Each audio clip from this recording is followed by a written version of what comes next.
اب دیکھیے، جہاں تک ابن عربی کا تعلق ہے، ہمارے ہاں یہ دو اپوزٹ پولز ملتے ہیں بزرگوں میں۔ ایک انتہا پر ابن تیمیہ ہے رحمت اللہ علیہ، جن کے بارے میں نے آپ کو بتایا کہ انہوں نے اس طرح سمجھا ہے، اس طرح اترتا ہے اللہ جیسے میں یہ ممبر سے اتر رہا ہوں، یہ زیادتی ہے۔ لیکن بہرحال ایک فکر، ایک سوچ ہے۔ قرآن اور حدیث کے بہت بڑے عالم تھے، بہت بڑے عالم، بہت بڑے عالم۔ دوسری انتہا پر ابن عربی ہیں، جن کا فلسفہ میں نے آپ کو بتایا۔ تمام صوفیاء ابن عربی کو شیخ اکبر کہتے ہیں، الشیخ الاکبر، اور صرف الشیخ کہیں گے، دی شیخ، تو اس سے مراد ابن عربی ہوگا۔ اور ابن تیمیہ انہیں کہتے ہیں زندیق، ملحد۔ یہ دو انتہائیں ہیں۔ ہمارے ہاں جو عام طور پر اہل حدیث حضرات ہیں وہ ابن تیمیہ کے فالوورز ہیں ان عقائد میں۔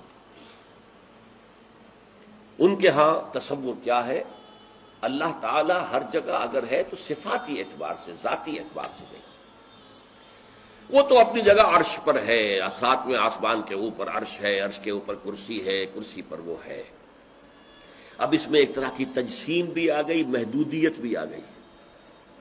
اس کائنات میں تو اللہ ہے ہی نہیں، تو پھر اللہ محدود ہو گیا نا، وہ تو کسی خاص جگہ پر ہو گیا نا۔ ایک تصور یہ ہے، اور عام آدمی یہ بھی سمجھے تو ٹھیک ہے، اسے یہ معلوم رہے کہ اللہ ہی رازق ہے، اللہ ہی خالق ہے، اللہ ہی مصیبت سے نجات دلانے والا ہے، اللہ ہی مشکل کشا ہے، اللہ ہی حاجت روا ہے، اللہ ہی، یہ بس اسے معلوم ہو، توحید مکمل ہو گئی۔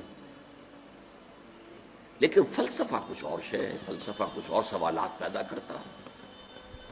جیسے میں نے کہا ہے صفات ذات حق، حق سے جدا یا عین ذات۔ اب یہ فلسفہ ہے۔ صفات باری تعالی، اگر قدیم ہے صفات تو یہ غصہ، یہ تو قدیم نہیں ہو سکتا، غصہ تو کسی کام پر آیا، خوشی تو کسی کام پر ہوئی، یہ قدیم کیسے ہوگا؟ تو عین یا غیر، لا عین ولا غیر، اور جس کی میں تعبیر کرتا ہوں کہ من وجہ عین ذات ومن وجہ آخر غیر ذات۔ اب اس سلسلے میں علامہ اقبال نے جو بات کہی ہے، جو پروفیسر یوسف سلیم چشتی مرحوم نے مجھے بتایا تھا کہ انتقال سے صرف 3 ماہ قبل یہ اشعار کہے، وحدت الوجود کے، پینتھیزم کے، دونوں کے شدید مخالف تھے علامہ اقبال شروع میں۔ اسی لیے وہ حافظ کو بھی بہت بڑا گمراہ کن شاعر سمجھتے تھے، اس لیے کہ وحدت الوجود کے عامیانہ انداز میں جو ہے وہ شاعری میں جب اس کو آ گیا ہے تو عوام کے زبان پر جب چڑھا ہے تو وہ اس کے ڈانڈے پینتھیزم سے مل گئے، عوام کے اندر اس کا تصور یہ ہو گیا۔ لیکن آخر میں انہیں بھی آنا پڑا ہے۔ تو اے ناداں دل آگاہ دریاب، اے نادان وہ دل تلاش کر جو آگاہ ہو، ہر چیز سے واقف ہو۔ ز لا موجود الا اللہ دریاب، لا موجود الا اللہ، وہ جو میں نے آپ سے عرض کیا تھا نا کہ لا الہ الا اللہ کے 3 لیولز ہیں۔ لا معبود الا اللہ، لا مطاع الا اللہ، لا حاکم الا اللہ، ان الحکم الا للہ، لا رازق الا اللہ، لا خالق الا اللہ۔ اور دوسرا لیول لا مطلوب الا اللہ، لا مقصود الا اللہ، لا محبوب الا اللہ۔ اور تیسرا لیول لا موجود الا اللہ۔ ہمارے ٹاپ کے فلسفی اور صوفیاء اس لا موجودہ الا اللہ پر پہنچے، اور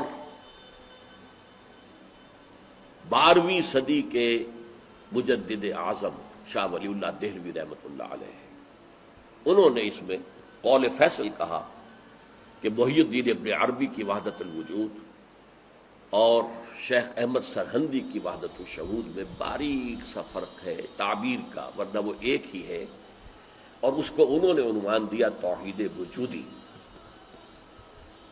ہندوستان میں ہمارے بڑے ٹاپ کے شاعروں میں سے تھے عبد القادر بیدل فارسی کے، اس وقت تک ابھی اردو کا وجود ہی نہیں تھا، اردو تھی نہیں ہندوستان میں اس وقت۔ تو شیخ عبد القادر بیدل جو ہیں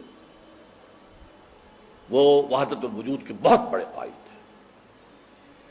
اور ان کی عظمت کا عالم یہ ہے کہ غالب کہتا ہے طرز بے دل میں ریختہ لکھنا اسد اللہ خان قیامت ہے، کہ بے دل کے انداز میں اردو میں شاعری کرتا، ان تو فارسی میں کی، اردو کو ریختہ کہتے تھے پہلے، یہ نئی زبان جو بنی تھی ریختہ، طرز بے دل میں ریختہ لکھنا اسد اللہ خان قیامت ہے۔ لیکن وہ اسد اللہ خان بھی یہ کہتے ہیں جارو بلا بیار کہ این شرک فی الوجود باگرد فرش سینہ بایواں برابر است۔ دیکھو اگر تمہارے سینے کے اندر شرک فی الوجود شامل ہے، یہ بھی ہے وہ بھی ہے یہ بھی ہے وہ بھی ہے، وجود متعدد ہے، خدا کا وجود علیحدہ ہے، ہمارا وجود علیحدہ ہے، تو یہ گرد کے مانند ہے جو تمہارے سینے کے ایوان پر جو تخت بچھا ہوا تھا اس کے اوپر گرد پڑ گئی ہے۔ اس گرد کو جاروب لا، لا موجود ہے الا اللہ، جاروب لا کی جھاڑو سے لا کر صاف کر دو،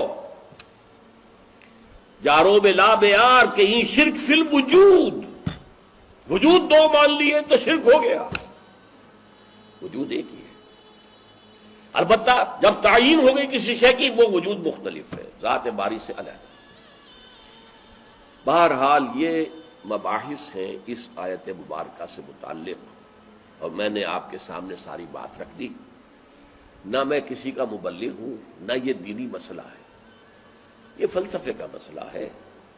اب فلسفے میں بہت سے مسائل ایسے پیدا ہو گئے، سائنس کے مسائل ہیں کہ جو کتاب و سنت یا کم سے کم حدیث کی بعض چیزوں سے ٹکراتے ہیں، اب اس میں آدمی غور کرے گا، سوچے گا۔ اسی طریقے سے یہ فلسفے کے مسائل ہیں جو ہمیشہ سے جن پر کام ہو رہا ہے، لیکن یہ دین جو ہے وہ شریعت اور طریقت کا نام ہے، حقیقت کو چھوڑ دو، حقیقت جو ہے بس ہے۔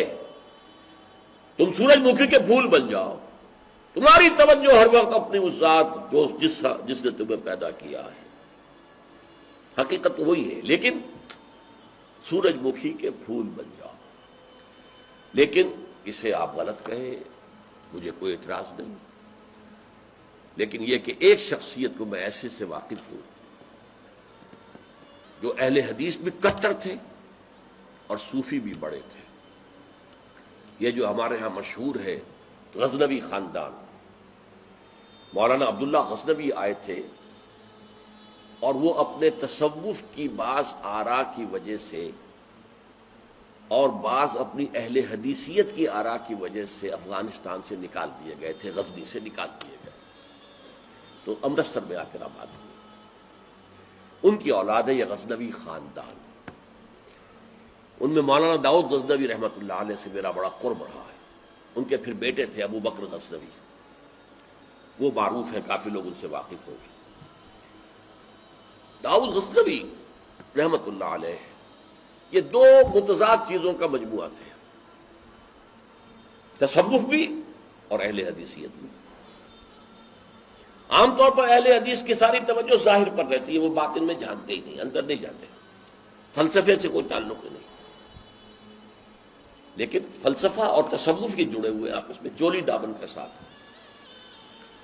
انہوں نے ایک دفعہ منٹگمری میں جو سائیوال کہلاتا ہے آ کر تقریر کی، اہل حدیث مسجد تھی، میں بھی گیا ہوا تھا سننے کے لیے۔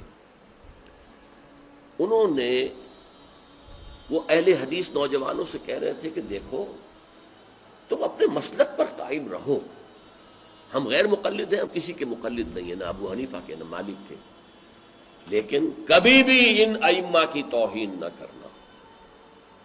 یہ ہمارے عام نوجوان جو کہتے ہیں ابو حنیفہ کو کیا پتا تھا، ابو حنیفہ کے پاس تو علم ہی نہیں تھا، ابو حنیفہ تو جو ہے علم حدیث میں کورے، یہ توہین کے الفاظ کبھی استعمال نہ کریں۔